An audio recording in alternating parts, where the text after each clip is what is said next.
your independent voice. Together, we make it heard. Welcome to Independent Voice. We believe in the power of independent thinking, where truth triumphs over negativity, and where your voice can spark change. Join us as we explore the vibrant tapestry of independent voices and open minds, united by a shared goal: to inspire ourselves and others to think, speak, and act with independence and courage. At IV, we are dedicated to amplifying voices that often go unheard. Whether you're here to be informed, contribute, or find inspiration, your voice is vital in shaping the conversation. Together, we can illuminate pathways to a paradigm shift towards independent thinking and strong perspectives. Independent Voice, where authenticity meets integrity, harnessing thoughts and igniting change. Subscribe now and unleash the power of your independent voice. Our goal is to make a difference that lasts. Let's put forth our will behind truth and integrity. Ready to be heard? Welcome to Independent Voice, where integrity is more than a slogan and silence is not surrender.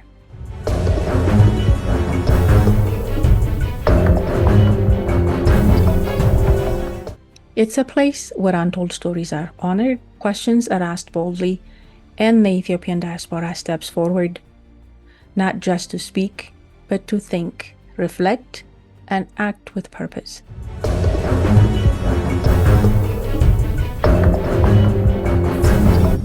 This is where voice meets vision.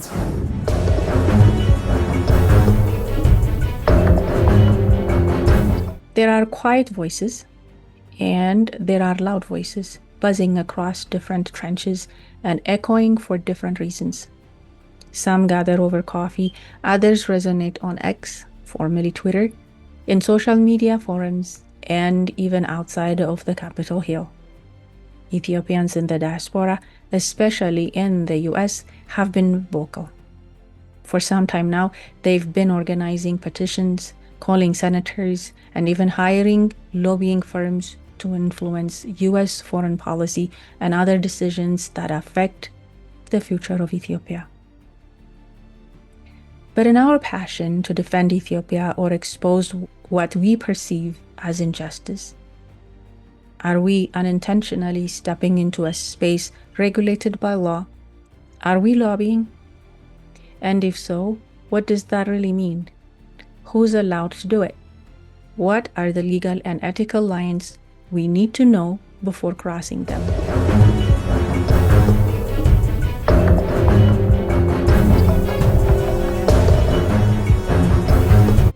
Once again, welcome to Independent Voice. We're about to explore a question very few ask, but one that could shape the future of diaspora engagement. Let's explore this complex and timely issue. So, stay with me. What's lobbying really? To begin with, we must understand what lobbying actually is. The word gets thrown around, but few pause to define it. Sometimes people claim to take a role of a lobbyist as a matter of technicality or metaphorically.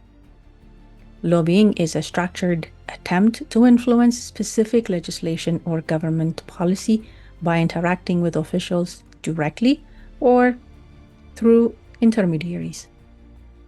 There are clear legal triggers: direct contact with decision makers, payment or professional representation, influence over special laws or executive actions, and it can take different forms, like direct lobbying, grassroots lobbying, shadow lobbying, which happens quietly behind the scenes.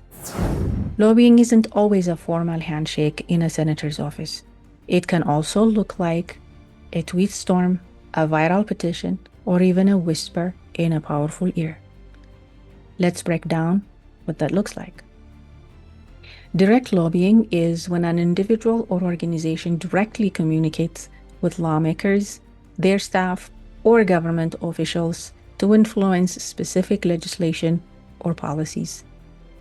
It involves a specific ask. For example, Vote yes on Bill XYZ. That reflects direct lobbying. Usually includes in-person meetings, phone calls, or formal letters, often done by registered lobbyists, but not exclusively. Here's an example of direct lobbying. An Ethiopian diaspora group schedules a meeting with US senators to urge them to vote against a sanctions bill targeting Ethiopia. They bring data, community letters, and an explicit request. Please oppose this bill. It will hurt civilians. This type of approach will constitute a form of direct lobbying. Let's take a look at grassroots lobbying. It involves encouraging the general public to contact lawmakers about an issue, rather than doing so directly. What does that look like? It involves mobilizing citizens to act via phone calls, emails, or protest. Often uses social media campaigns, petitions, or rallies. Influences directly by showing lawmakers broad support or opposition. For example, a diaspora-led advocacy network starts an online petition and social media campaign urging Ethiopians in the US to contact their representatives and demand AGOA reinstatement. The network never meets the officials themselves, but it mobilizes thousands to act. That can be an example that represents grassroots lobbying. What about shadow lobbying? It refers to efforts to influence policy without officially registering as a lobbyist or clearly disclosing the influence. It may include former officials or insiders who use their connections informally. Often it involves consultants or PR firms who advise behind the scenes.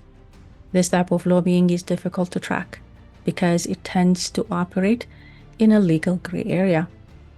Here's an example of what can be considered shadow lobbying.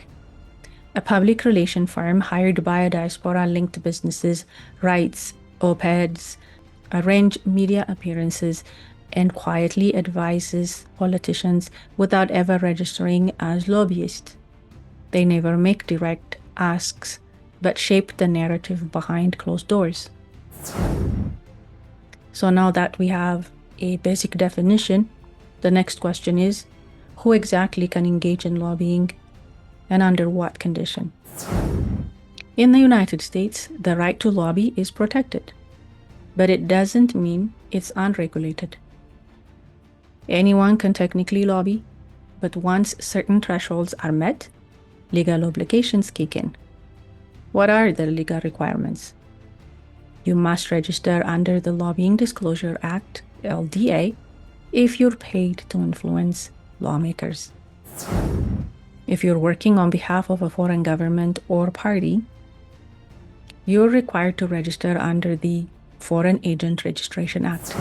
Even diaspora nonprofits and community groups may be impacted if they receive funding from foreign sources. They coordinate messaging or activities at the request of a foreign entity. Let's now dive deeper into a Foreign Agent Registration Act itself. It's a law that many may not be too familiar with, but could impact diaspora advocacy significantly. What is FARA, Foreign Agent Registration Act? The Foreign Agent Registration Act was enacted in 1938 to ensure transparency in political activities conducted on behalf of foreign principals. The law's enactment is not about criminalizing advocacy. It's about full disclosure. If you're acting in the interest of a foreign government or political party, U.S. law requires that you tell the public and the Department of Justice. Activities that trigger FARA include representing a foreign government or political party, distributing media, reports, or petitions at their request, engaging in coordinated outreach or lobbying efforts. And the consequences are not light.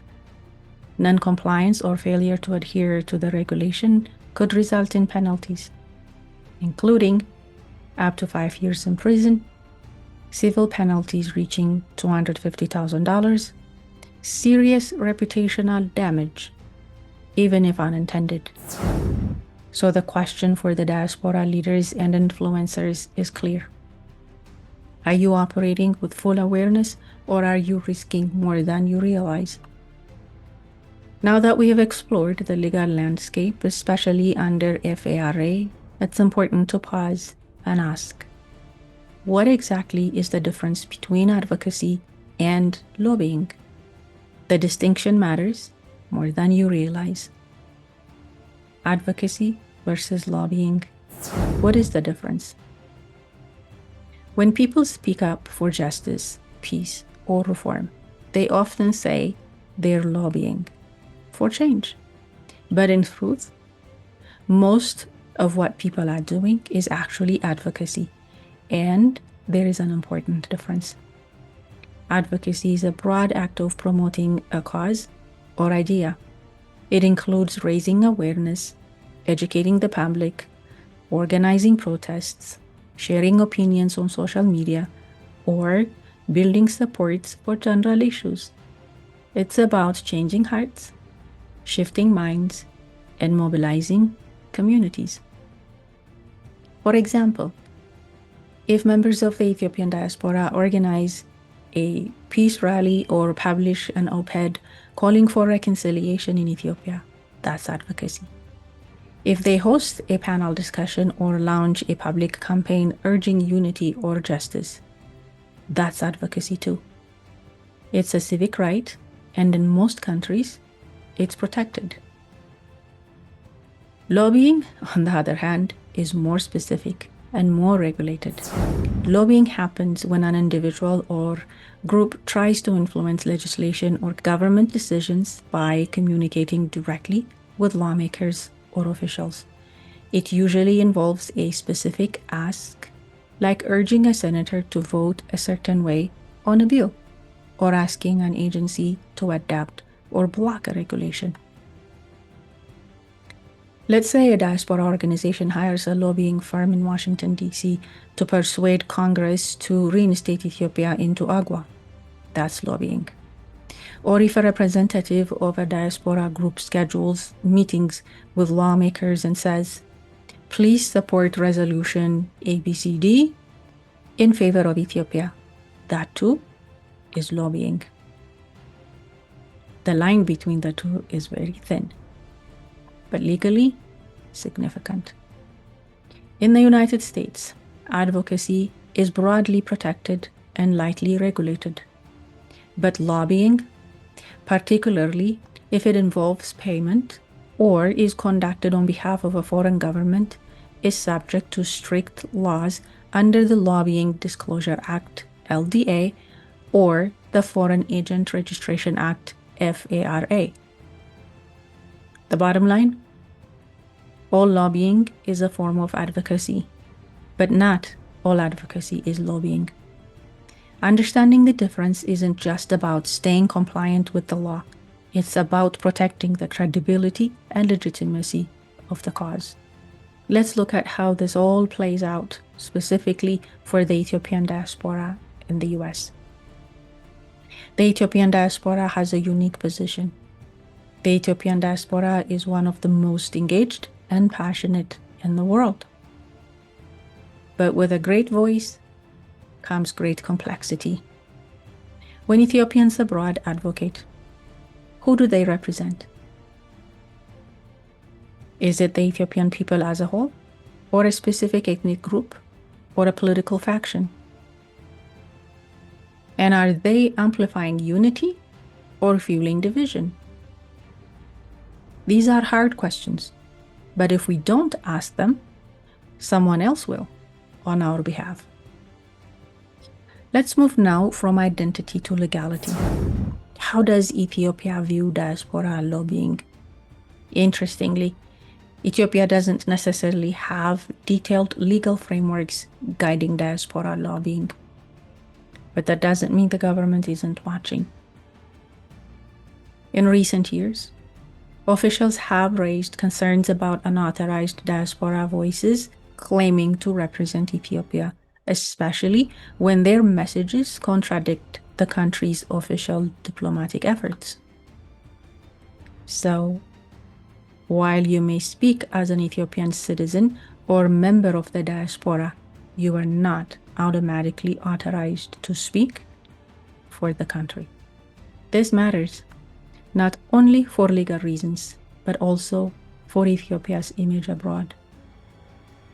Let's now take a step back and reflect. Even when lobbying is legal, is it always ethical or wise? Let's touch on the moral and strategic consideration for lobbying activities. Let's face it, just because something is legal doesn't make it best course of action. When lobbying is done poorly, it can divide the diaspora, confuse decision makers, and damage Ethiopia's credibility. We must move from reactive fallout to proactive strategic engagement. So what are the alternatives? Having a clear stance for the national interest of Ethiopia, if that is a belief you hold, mind you. Separating personal or subjective agenda from that of a larger and national causes. Building cross-ethnic coalition, raising a positive voice rather than a divisive one. Investing in think tanks and research. Framing advocacy around shared national values rather than political wins. Remember, we don't need more megaphones. We need more mirrors. Here's a quick checklist to help you assess whether your work falls under responsible advocacy or requires legal caution. There are tools for responsible advocacy that the diaspora community should make an effort to know and comprehend. Here's a short checklist to guide your next step and ask pertinent questions. These are some basic guides, not an exhaustive one, and questions each member of the diaspora who wants to engage should consider and ask. Is my message grounded in verified fact? Am I coordinating with or funded by a foreign political entity? Have I received or transferred money to support my messaging? If the answer is yes to any of these, it's time to seek legal advice. One must avoid foreign coordination without registration, emotionally charged, partisan rhetoric, public-facing efforts that conflict with US law or Ethiopian diplomacy. The goal isn't to silence, but to protect your credibility and your cause.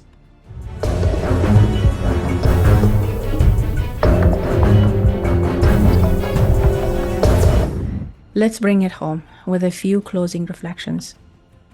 In the rush to be heard, we cannot afford to be misunderstood.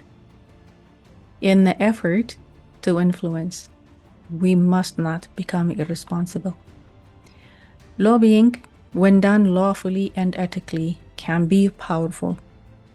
But when misused, it can discredit the cause, confuse policymakers, and even put advocates at legal risk. The Ethiopian diaspora is not just a voice, it's the force. And forces, when uncoordinated, can be chaotic. But when guided by principle and purpose, they shape history. So as we raise our voices for justice, unity, and reform, let's do so with knowledge, with caution, and above all, with integrity.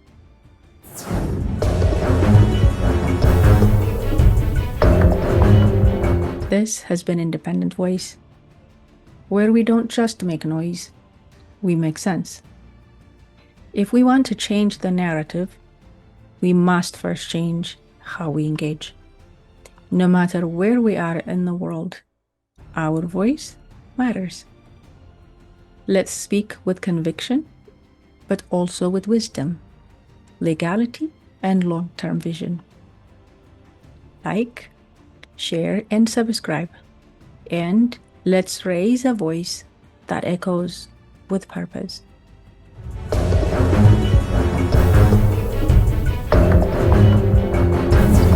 Stay informed, stay engaged, and always voice up.